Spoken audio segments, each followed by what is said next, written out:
మీనరాశి వారికి 18 సంవత్సరాల తర్వాత రాహు భగవానుడు వ్యయంలో అనగా 12వ స్థానంలో సంచారం చేయడం వలన ఆర్థికపరమైనటువంటి ఖర్చులు, అనారోగ్యమైన ఖర్చులు, హాస్పిటల్స్, గొడవలు, కోర్టు, పోలీస్ స్టేషన్లు, విందులు, వినోదాలు, పొగడ్తలకెళ్ళి డబ్బులు పెట్టడాలు, ఆవేశానికి వెళ్ళి ఖర్చు పెట్టించే పరిస్థితి ఉంటుంది.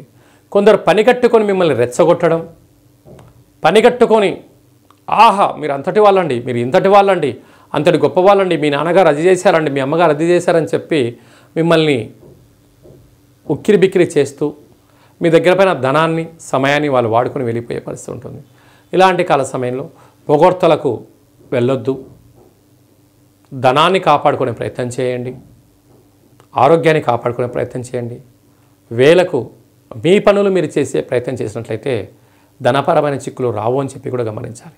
ఇలాంటి కాల సమయంలో ప్రతి గురువారం పూట రాహుకాల సమయంలో మౌనంగా ఉండడం, దుర్గామాత పూజలో పాల్గొనడం, ఎర్రటి గాజులను, ఎర్రటి పుష్పాలను, పులిహోరను అమ్మవారికి నైవేద్యంగా పెట్టి భక్తులకు ప్రసాదం పంచడం వలన ఈ సమస్యలను తొలగిపోతాయని చెప్పి కూడా గమనించాలి.